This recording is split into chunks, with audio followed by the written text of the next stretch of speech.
All right, everybody, welcome back. Episode 38 of Sports with Skiz. I hope everybody enjoyed their Christmas break. I hope you were able to eat a lot, spend time with the loved ones, and open up some good presents as well, too. We're coming to you live.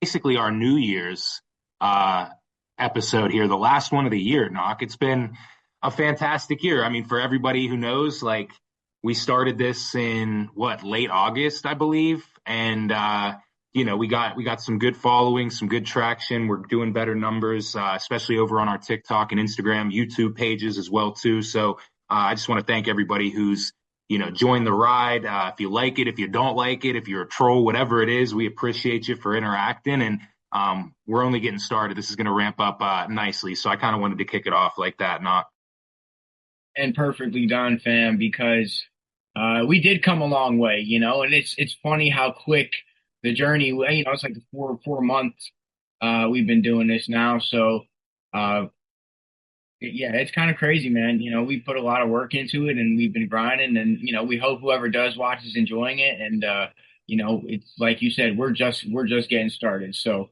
we're gonna kick off this new year the right way with a good episode. Yeah. Absolutely. And next year, we'll definitely look to build on some momentum. We have some good ideas in the mix for the off season and for next year, whenever we kick this stuff back off with college football, maybe getting some segments, doing a couple of different things to be a little bit more interactive as well, too. So be patient with us, but always, man, send over what you like, what you don't like. Make sure you interact. That's the biggest thing that we want to keep going. Knock, what about any college football New Year's resolutions? Anything like that for the people at home? Yeah. One, and I think we should all abide by this. Do your own solid research. Do not fall into the hype, the social media hype. So many teams let us down this year. Florida, LSU, Texas came on strong, but they had a lot. There's so much hype behind them coming into the season. So let's chill out. Let's not get so amped up before the season because you know how we get. We just get so excited. Um, Let's calm down and let's assess the situation first. I say give it 3 weeks before you start going crazy. And that's going to be my new thing. I'm going to give it 3 weeks before I ride or I die. I love it. I love it. Yeah, I think my New Year's resolution is I'm not going to dig too deep into quarterback rankings coming into the year because a lot of those guys aren't even in the top like 25 right now, let alone top 10. So, like Knox said, do your own research, abide by your rules as well too. Again, I think another thing that we got to look at is I believe wholeheartedly the development of quarterbacks has gone down significantly with the RPOs looking for more dual threats and a lot of big time programs that we will see go into the portal and get guys who already have, 2 or 3 years under their belt and hoping that they just pick up where they left off. So that's going to be mine. And I'm going to continue. My New Year's resolution is to continue to go to bat for the group of five conferences. They should be in the playoffs. We're seeing it in bowl games. They're beating ACC, Big Ten schools. So shout out to the little guys, man. And hopefully, Knock, we could just dive right into it before we talk about these games, man. It sucks to see what's happening at North Texas. They win not their best bowl game, but they win a bowl game. They go on to their best season. We were just talking about this tweet, and damn near all the starters are in the portal. They're going to have to start over. Who knows what they're going to look like next year? I understand with their head coach leaving, that adds a little bit of fuel to the fire, but we talked about it. They could legit, if they all stayed, especially with how good their freshman class is, could be like a Boise State almost and turn the tides around down there. And you're seeing the same thing with James Madison too, right?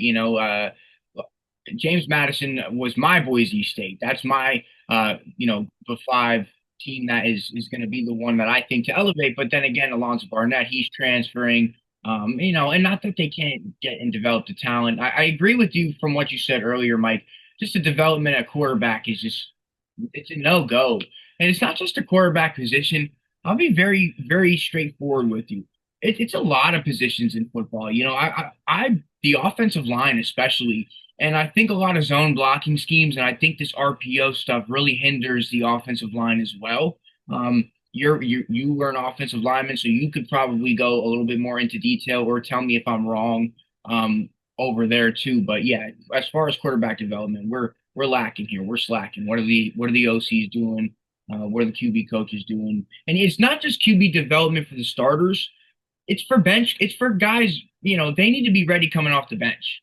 I'm a big fan, and this is my theory. If I were to ever coach football, you got to give the backups a couple of reps with the starters during. Hmm. You have to find a way to squeeze that in there. I know practices can only be a certain amount of time. So I know when we were talking to Shane Baker from Old Dominion, that he's telling us that, a big part of planning and scheduling for some of these practices is, it's very time consuming. And so I can understand to a certain extent why some guys aren't fully ready, but I definitely believe in the backup quarterbacks being ready.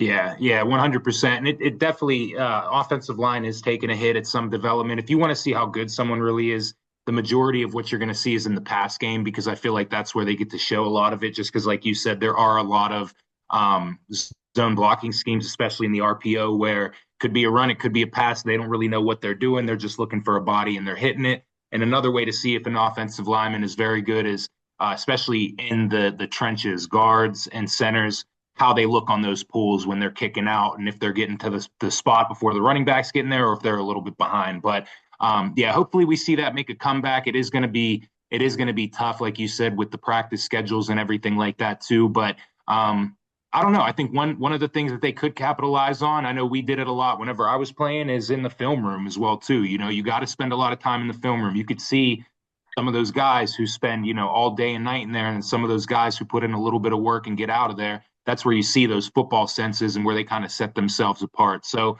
all the young people, if you're listening at home, make sure you get heavy on that film. That's where you're going to pick up on tendencies. You're going to be able to watch yourself and get better as well too. See maybe what you have to work on in the off season to grow as a player as well too.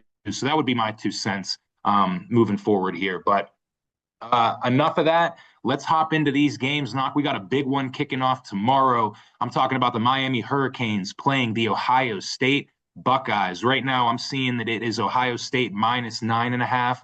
Over under has went down a little bit to 40.5. Knock. Go ahead and kick us off with this one.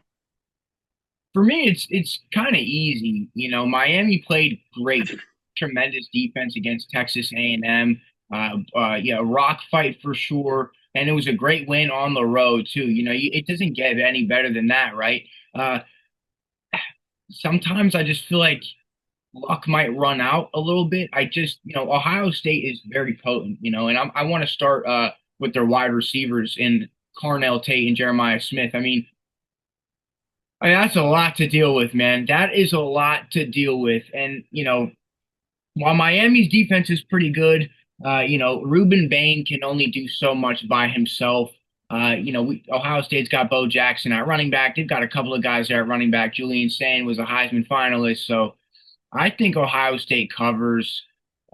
Mark Fletcher's not, I don't, if he goes for a buck 70 on Ohio State, this guy's a serious, top 5 pick, top 10 pick, if you will. So I just think Ohio State's really good. I think their defense is super stout, and I just think they're going to cover the spread easily. Yeah, I like what you said there. What I'm really interested to see, though, is how Ohio State comes out with, their last game that they played. They lost in the Big Ten championship to a great Indiana team. They have some weeks off. Miami is a team that's fresh. They just played about a week and a half ago. They're coming off a huge win. Can they use that momentum to, like, kind of like what you said, keep the luck going, keep the momentum rolling? I think Ruben Bain Jr., he's going to have to be a terror on the edge. Same with Akeem over there on the other side as well, too. So that's going to be the biggest thing. And I think what's going to be the tell-all is which quarterback is going to play the better game in regards of taking care of the football. If you look at the stats, Julian Sayin obviously has less turnovers with just 6 compared to Carson Beck's 10 interceptions. Carson Beck really didn't have to do too much against Texas A&M. I think, what do we say, threw the ball for 120 yards or something like that on 13 completions, I think it was. It's going to be interesting to see how they get Malachi Tony involved, if it's going to be in the run game, the pass game. Obviously, Fletcher is going to have a big day as well, too. But this Ohio State defense is really good. They really suffocates you, and you kind of have to hope that you could get some big plays against them, more specifically like in the pass game. I think that's how Indiana was able to have a good job. So my thought logic is, how much time is Miami spending watching film when they played against Indiana versus the other games that they won? I know that you can't just rely on just one game, but I think there's going to be some keys to that film where you could see maybe where you could get them, off balance a little bit and take your shots. So this game is super interesting. I think it's going to be close for a majority of it, but I can see, like you said, Ohio State pulling away towards the end. I do like the over in this game. I think there's going to be more points than, the 13 that were scored down in College Station. So I do like the over. And if I'm leaning one way, I think I would take Ohio State minus 9.5 as well too. That line really didn't move too much. It opened at 9.5, and it's still there as well too. I don't know if it really fluctuated in between and came back down, but yeah, I could see Miami winning, or Ohio State winning this game, by 13 or more points. Yeah, for sure. I agree with that 100%, man. And, if Miami, hey, I'm rooting for Miami. I'm not an Ohio State fan in any way, shape, or form, but it's just, I don't like the number on it. So, Yeah, it'll be interesting. I do want to see some good games as well too. So Miami fans, I apologize. Use this as fuel. If it comes back to bite us in the ass and it's on TikTok, make sure you comment. Tell us how dumb we are. We could take that, no problem at all. Moving on to another game. This one I'm really looking forward to. This is on New Year's Day, 12 o'clock, first kickoff of the day. Oregon Ducks taking on the Texas Red Raiders. Right now, it is Oregon minus 2.5, over under 51.5. This game tears me apart, bro. This game tears me apart. I like both of these teams. I love Dan Lanning and I love Texas Tech, especially Rodriguez, the middle linebacker. That dude's a beast. I thought he should have been a Heisman finalist and made the trip to New York, but it's obviously, it's a very heavy quarterback award. They gave Jeremiah Love a little bit of some recognition there, but that dude has just been an absolute dog on defense, like the true heart and soul. And it's crazy because if those of you who don't watch a lot of Texas Tech games, this dude started his career at Virginia as a quarterback. Like, he didn't play linebacker. He played it in high school. He went to Virginia, transferred back home. They moved him over to that side of the ball, and he's just been phenomenal. 117 tackles, 4 interceptions, 7 forced fumbles, 2 fumble recoveries, and a fumble recovery for a touchdown as well too. So that dude is the heartbeat. He's going to have to come out and play. Their defense isn't a joke. It's going to be interesting to see how they slow down this Oregon Duck offense. And it's another case of Texas Tech had a long, long time to just sit there and see what's going to happen. Oregon, even though they gave up a lot of points to JMU in that second half, they looked really good on offense. They were striking at clips at a time. Noah Whittington, the running back, true freshman, he's going to be a beast. He's hard to stop. He's very, very fast. And they have, I don't know, the 5 or 6 guys on the outside that could all run routes and catch the football, including 2 tight ends that they utilize as well too. So Oregon is very, very deep. They also have a true stud linebacker with Bryce Boucher, I believe his last name is. I'm sorry if I'm butchering that. For those of you who are new here, I cannot pronounce for the life of me. But I don't know, man. I'm torn at a crossroad. I really want to see Texas Tech win this game, but there's a part of me too that I want Oregon to finally get over the hump and win a national championship, so then people could stop saying, more uniform combinations than national championships, or the O stands for zero national championships. Don't take that as a dig at you guys. I want it to stop, like I said. But this is another game where I do like the over 51.5. Although I will say, I think if Texas Tech is going to win this game, it's going to have to be kind of like a gritty matchup, because their offense, like, for as good as they are, their offense doesn't like wow you. Like they've looked beatable at times. They've had trouble scoring the ball, but then their defense comes out and just solidifies the toughness that they've shown all year. So I think Morton's going to have a big game. Obviously, Dickey, the running back, he's going to have to show up in a big way. But I'm going to go with my heart here. I'm going to take Texas Tech plus 2.5. I know it's going to come back to bite me in the ass, but the over I feel really confident about. The spread, not so much. and I'm going to take Oregon here, straight up on the money line. And look, betting aside, I'll tell you why I think Oregon's going to win this game. you said it earlier. I mean, they just have so many weapons. They've got so many, wide receivers on the outside. They're getting, and this is the thing, they're getting guys back from injury. Guys like Jacob Mhm. or Gary Brandt. These guys are, they were explosive. They ran five different running backs versus JMU. You know what I'm saying? So, excuse me, it's that time of year, folks. But no, just Dante Moore is just versatile. I just listen. Texas Tech, I've always believed that the Big 12 never really had any kind of defense, right? And here we are with Texas Tech. They've got a stout defense, but I don't believe in their offense, Mike. I don't believe that their offense is really you're gonna have to score with Oregon. You wanna know why? Because Oregon plays defense. Okay. And you know what else Oregon does? They average 38 points per game. So I agree with you in the aspect of if Texas Tech is gonna win this ball game, they do have to keep it close.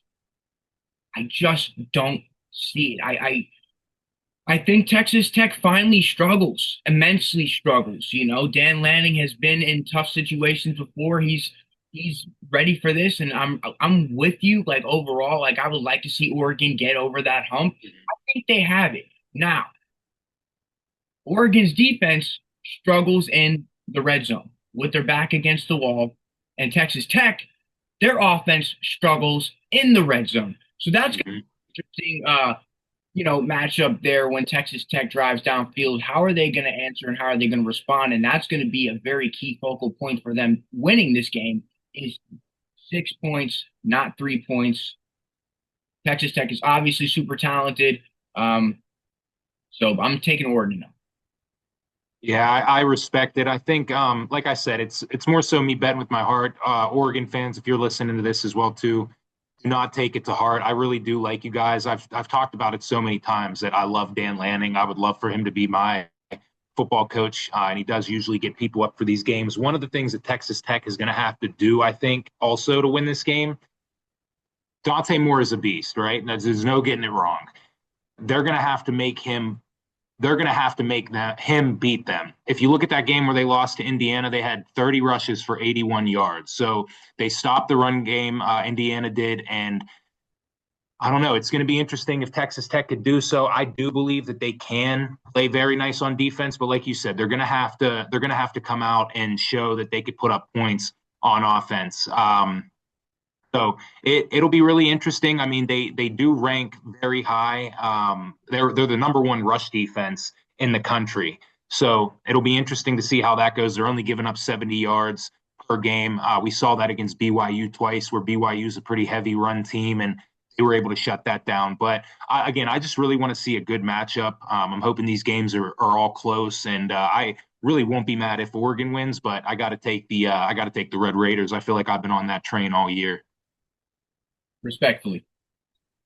All right. All right. Moving on to the second game on New Year's Day. Alabama taking on the Indiana Hoosiers at 4 o'clock. Right now, this spread was kind of, I guess not wild. It jumped up a little bit. It opened at 6.5, but right now it's Indiana -7 over under 47.5. Knock, go ahead and kick us off here. Oh man, this is tough for me, Mike. It really honestly is, and for a couple of different reasons. When I look at the line, when I look at the number on the money line, and I see the 7.5, is Indiana really 7.5 points better than Alabama? Really? I mean, are they? Are they that good? I think they're pretty damn good. Good. I mean, I see that this is my thing, man. That should be a tougher, tighter matchup. Um, Listen, they've got guys like Omar Cooper. They have just really good offense, really good defense all around. But Alabama's front seven, I don't know if Francisco Mendoza has seen a front seven as good. I mean, Oregon maybe, but Ohio State. I know that's how good Alabama's front seven is. I mean, that's how. I mean, I don't know why I have so much faith in Alabama's defense, bro. I really don't. I don't know, man. Kalen DeBoer, Nick Saban, it really doesn't matter to me. There's Alabama, a sick little accent you just had there. Kalen DeBoer. The piss off, mate. No, Alabama has a tradition, and by dadgummit, as Philip Rivers would say, I just think Indiana again is just their momentum has got to at some point regress and stop. And I'm gonna take the team that's I'm gonna take Alabama here to cover 7.5 because it's tradition. It's Alabama. It's Alabama. Right. I respect it. I respect it. I mean, I do think this Indiana team is as good as advertised. If you look at their offense is a top 12 offense in the country, and their defense is a top five. So, like, both sides of the ball, they're very, very stout. I think a guy who doesn't get enough credit, two guys actually who don't get enough credit on Indiana is Roman Hemby and Keelan Black, the two running backs there. I mean, Keelan Black has 799 yards rushing, 7 touchdowns, and then Hemby has 918 for 6 touchdowns. So they have a really, really good mix and match. Fernando Mendoza has been as good as advertised. I mean, completing the ball at 71%, 33 touchdowns, 6 picks, won the Heisman.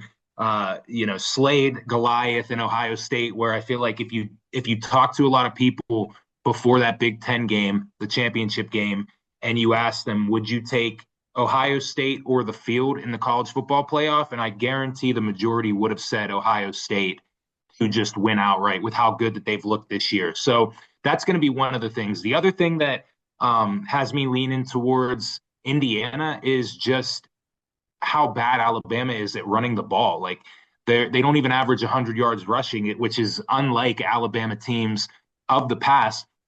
And another thing too, their defense is pretty good. I mean, they give up 128 yards. That's 31st in the country. But where they really are good at is in the pass game. So you're kind of right. The defensive backs are very good, but they also apply a lot of pressure as well too. So they are going to be facing a very good front seven, but then also a very, very good back four with the defensive backs there. I mean, we've seen it against Oklahoma. That pick six turned the tide where it tied the game up and brought the tide back, no pun intended. But Cignetti, I think Cignetti's a better coach than Kalen DeBoer.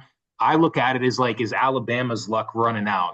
They've had some close calls towards the end of the season. They get blown out, and then they come back against a pretty decent Oklahoma team, more so their defense than the offense. Their offense was kind of since Mateer went out with that injury. But I got to take Cignetti. I got to take Indiana. I love what they're doing down there. This is just the second time in their history that I believe they've won 10 games, and it's coming back-to-back years because of Cignetti. So me, Indiana, if I could get it at -6.5, I like that a little bit more, but I would take them 7. And just because I know Indiana likes to pile on points, I would like the over 47.5. And again, no shot at Alabama. They're not the same Nick Saban Alabama. I don't really hate them as much as I used to whenever they were completely dominant. But I just think the lack of run game and them relying heavily on Simpson is something that I don't like. I don't think it's a good recipe.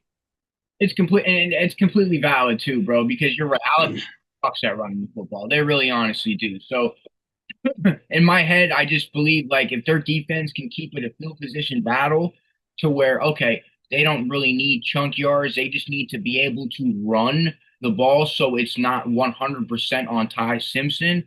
Maybe Alabama Mm-hmm. can get it done. Again, we're not talking about winning the game. I'm just talking about keeping it, close. Yeah. I think this is going to be an exciting ball game. I think we're going to see some points scored. And Francisco Mendoza, he's that guy, and Indiana has a good defense as well. So, Yeah. I'm probably going to end up being wrong on this one, but that for me is just so weird. It's just such a Yeah. And that's where I feel like this Indiana team is very different from last year. Like last year, excuse me, their offense could score at a clip, but their defense was very mediocre. And then they go out in the transfer portal and they get guys on the defensive line, they get guys in the secondary, and they've looked really good all year long. So it's not like they're just leaning on that offense anymore like they did last year. So we'll see. I mean, Pierre, the linebacker for Alabama, he's going to have a big game, get a lot of pressure on Mendoza. He leads the team with 6.5 sacks. So we'll see how it goes. But yeah, give me Indiana and give me that over, and this will be the best scenic of the playoff games, just with it being in Pasadena at the Rose Bowl. I don't know if Alabama's doing it, but I think I mentioned this last week. I think Indiana is doing their helmets with the rose through the logo.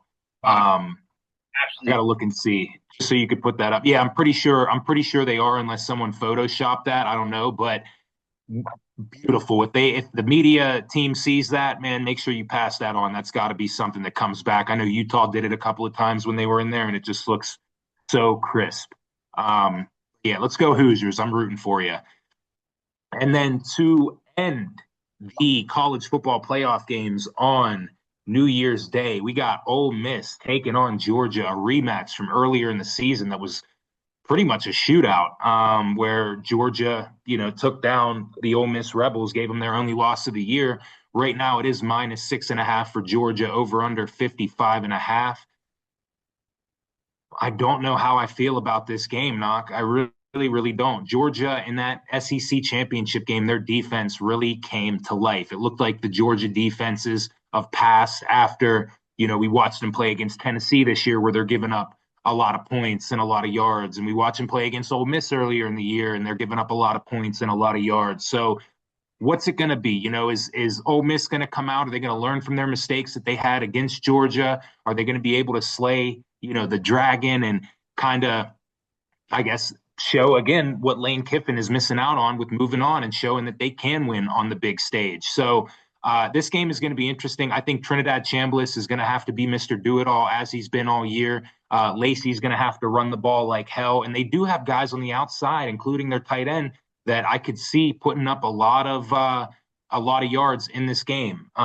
One of the things that they're going to have to do for sure on defense is get after Gunnar Stockton early and often. I feel like Georgia has leaned on him to do a lot, especially in the run game. He takes a lot of big hits. Like, I don't know if you've watched a lot of their games this year, Knock, but some of those look like car crashes. And Gunnar Stockton is so damn tough. He just bounces right up off the turf and he gets to the next play and he keeps it going. So there are times where we have seen him struggle just with accuracy, not necessarily turning the ball over. He only has 5 interceptions on the year, but there has been games where he's been very inaccurate, and I think that's what Ole Miss is going to have him do this weekend to get the job done. So I'm betting with my heart again on this one as well too. Georgia Bulldog fans, you could be mad at me. I don't really care. You guys play down south. I don't really care too much about you. So I'm going to take the Ole Miss Rebels +6.5.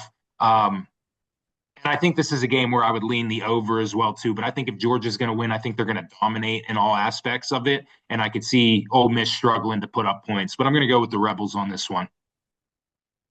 And like you said, this is so tough. It's an upstart Ole Miss team that has been good over the last few years, but they've never made it to this point, and the continuity of Georgia and how dominant they always are, right? It's hard to beat a team twice, Mike. Hard to Mm-hmm. beat a team twice. And I tell you what, I bet you there's some guys on this team that are fired up based off of the situation with Lane Kiffin leaving and the defensive coordinator becoming the head coach of the team now.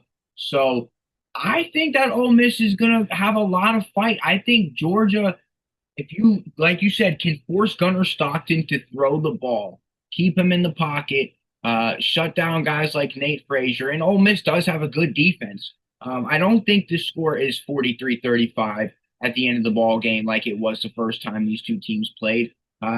With 80 plus points being scored or 80 points being scored, whatever it was last time, the over under being at 55 for me is a little tough to take, considering that, 60 points would be 20 points below, way off their first meeting.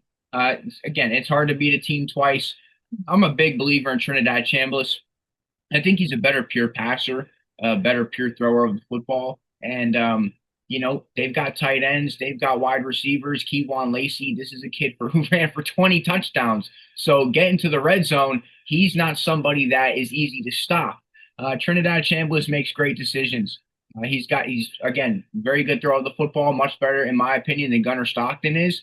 I'm going to ride with the quarterback here. I think he's got every bit of a chip on his shoulder, everything to play for. Nobody expected this team to make it this far with a Division II quarterback. I had no idea what Ole Miss was going to do coming into the season. There was a lot of hype behind what's the left-handed quarterback, Austin Simmons.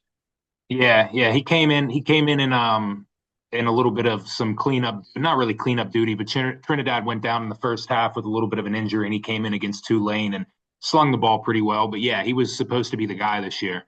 Right, he was supposed to be the guy coming into the season. So just I'm rocking with Trinidad and go Ole Miss. I like the 6.5, and you know what? Screw it. Who sprinkled the money line on it? I don't know. Hmm. At plus 200 on the money line right now. This one's being played in New Orleans at the Caesars Superdome, so that'll be nice. I know the Georgia fans and Ole Miss fans should travel pretty nicely. I don't think it's too far of a trip for either one of these schools, especially Ole Miss, which is nice. So, yeah, that does it for the college football playoff games. Knock, one last game that I wanted to talk about. I know we mentioned it a little bit last week, but for those of you guys who are also sickos like us, the FCS championship game is being played on Monday at 7:30 Eastern on ESPN. It's interesting. This game's actually being played at First Bank Stadium, where Vandy plays at. So they're the new host of the FCS championship games right now. The odds, it's Montana State minus 10.5, over under 56.5. It'll be interesting just because we talked about it last week. I know I did a video on it as well too. Illinois State, they've just completely upset every team that they've played. I'm not joking about that. They were not ranked in the playoffs. They didn't get a seed. They went on the road every game. I think they traveled, I don't know, like over 5,000 miles between games, maybe even a little bit more than that. They had to go down to Louisiana. Then they went up to North Dakota. Then they went out to UC Davis. And they came over to Villanova. Now they're going to Nashville, probably their shortest route on here. But if you guys know me, you know I'm a Montana State guy. That's my team, FCS. So I'm going to lean with them minus 10.5. And again, I'm just going to stick with the overs here as well too. I think Montana State is just they're on an avenge tour. They won another national championship. They beat their in-state rival Minnesota or Montana, excuse me, for a second time this year to get here. And I think they just have a lot to play for. But shout out to Illinois State. I hate picking against the Cinderella, but I gotta go with my Bobcats here. There are two NFL situations that I like to bring up that I think would correlate pretty well with this situation, even though it's two completely different leagues. In 2007, the Giants were like 10-6, 9-7. They win the wild card divisional and the NFC Championship game on the road and face the undefeated New England Patriots. Mike, I think I know you know how that turned out, right? Mhm. To next year, the following Super Bowl 43. Mike, you know this Super Bowl very well as well, also, right? The Cardinals were 9-7, snuck into the playoffs, won every game, wild card divisional, NFC Championship game on the road, went to the Super Bowl, and they didn't win. But you know what? I guarantee you, if we were looking at lines and spreads back in 2008, I know damn well the Cardinals covered. I know they covered. So I am going to take Illinois State plus 10.5 with ease, Mike, with absolute ease. Montana State can be as great as they want. They can win, but there's no way a team and at this level is going on the road and, like you said, let West Coast back to the East Coast, kind of mid coast, back east, like no. um, yeah, bro, I'm taking Illinois State plus 10.5. I respect it. I respect it. Yeah. Shout out to the Redbirds, man. They're having a phenomenal year. And shout out to Montana State as well, too, looking to capture their first national championship, I think, since the 80s, potentially. So, yeah, this will be an awesome game. Again, make sure you check that out. That'll be this Monday at 7:30 p.m. Eastern time on ESPN. There's no Monday Night Football. So if you love football, tune in for this. Make sure you give some love. I guarantee there are some guys on these teams that will be in the NFL next year. So make sure you take a look out for that. But I think that pretty much wraps it up here, Knock. I don't got really. Oh, go ahead. Go ahead. Go ahead. yet, Mike, because we still got a couple of bowl games that we didn't talk about, and we can dive into those real quick if you'd like to. I know I certainly did. Go Um, ahead. yeah, absolutely. Let's kick it off with it's today, 5:30, Illinois versus Tennessee. All right. The game Mm, being played in Tennessee. Uh mm. City, the Music City Bowl. So the clear choice is to take Illinois here, Mike. And I'll tell you why you bet against the home team in this situation. First and foremost, it's a toss-up ball game. I think the spread's at 1.5. It's, either team can win, but I will say this. Illinois is missing their best defensive rusher, but Tennessee is missing a buttload of defenders on one side of the ball. They're missing Chris Brazel. On the other side of the ball, their best wide receiver, who was the best wide receiver in the SEC, well, 1,100 yards and 9 touchdowns as well. So Joey Aguilar is going to have to figure something out. Illinois does have a fairly decent, I don't know, a decent defense. Nothing great, nothing spectacular, but I think a defense Mhm. not going to give up 40 points tonight. So I definitely think that Illinois comes out on top. I think they remain, they're missing their best offensive lineman and defensive lineman, but I think ultimately Illinois has most of their guys coming back. Luke Allmeyer's playing in this game. Aiden Lafferty's playing. So give me the Illini here. I like it. I like it. Yeah, I'm gonna just take the home team. I'm gonna take Tennessee Volunteers. I know they're missing a lot of people, but I think they had a really lackluster performance to their season. I know they had high hopes for a playoff seeding. Joey Aguilar, I think he's trying to apply for another year, an NCAA waiver. So could be his last game. I think he's going to try to go out with a bang. So I'll take the Volunteers -3. If anything, maybe just sprinkle on the money line, throw it together with a little bit of a parlay here, and go from there. So yeah, I'll take Tennessee on this one. Yeah, I hear you there. Let's move it on over to the USC TCU game, which is played even later tonight. I think it's about 8:30, uh, which is kind of a weird one. I'll keep this one pretty brief, though. I'm going to rock out with the under here. TCU has their backup quarterback playing, but their whole defense is starting. Everybody on Mm-hmm. starting for TCU. Jaden Maava was awesome this year. He's really impressive to me. 3,400 yards, 23 passing touchdowns, but he's going to be without his two best receivers in Jacoby Lane and Mekhi Lemons. So, and I believe their tight end, a couple of their tight ends might be out also, as well as their starting running back is out. So, I mean, they've got a lot of guys that are hurt. I don't really know who's going to win this one. Haven't seen TCU's backup quarterback play. Yeah.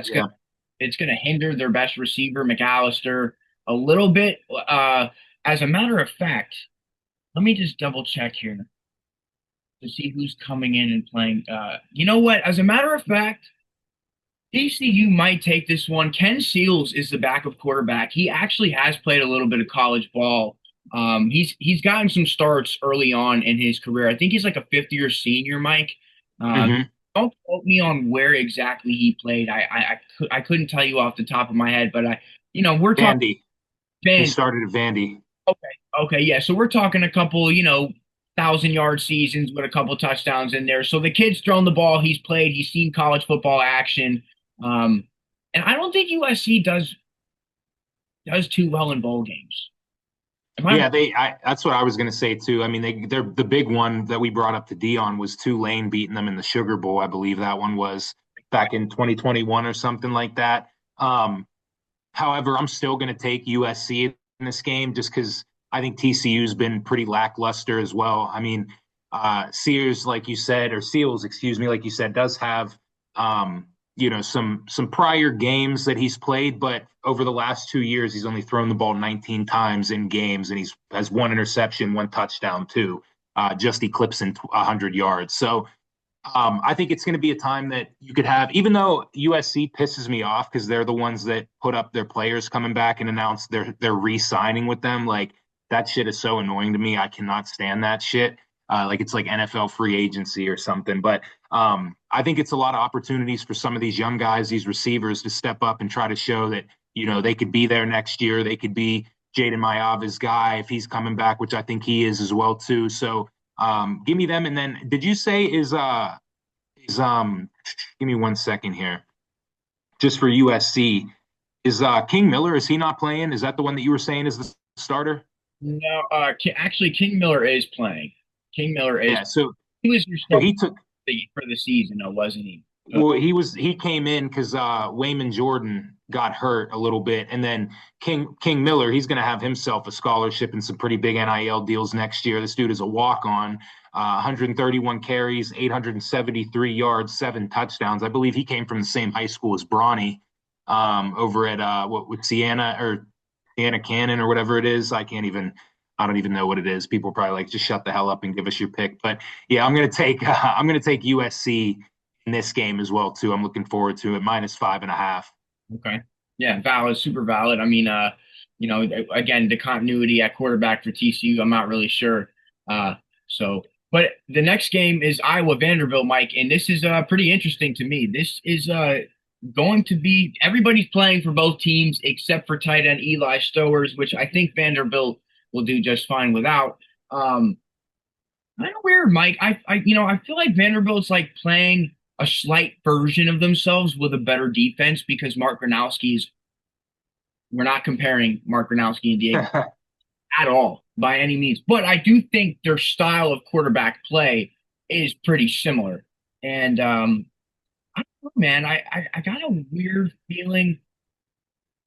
Nah, Vanderbilt's going to cover the spread. Diego Pavia, he's a little pissed off. I'm going to ride with Vandy -5. I do think Iowa can win this game. I think their defense is tough. I think if they are able to run the ball, they can beat Vanderbilt.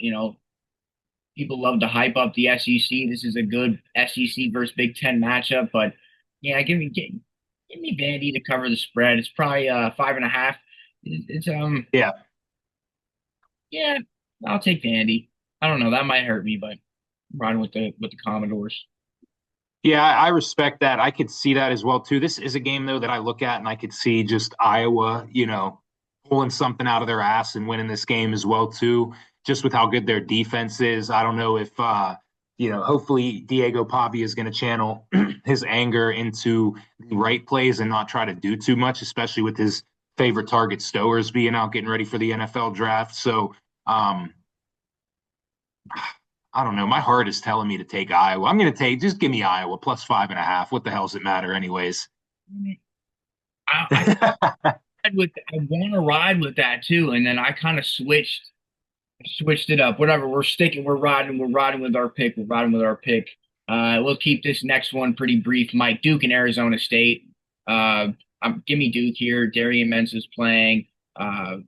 They've got a pretty solid running back there. I can't think of Bro's name right now. And they still have guys playing Duke. I mean, they've got I'm sorry, Nate Shepard, 900 yards, 10 touchdowns. Excuse me. And then they have that. Who's that white kid there? Cooper Barkate. Yeah. Over there with 1,000 yards.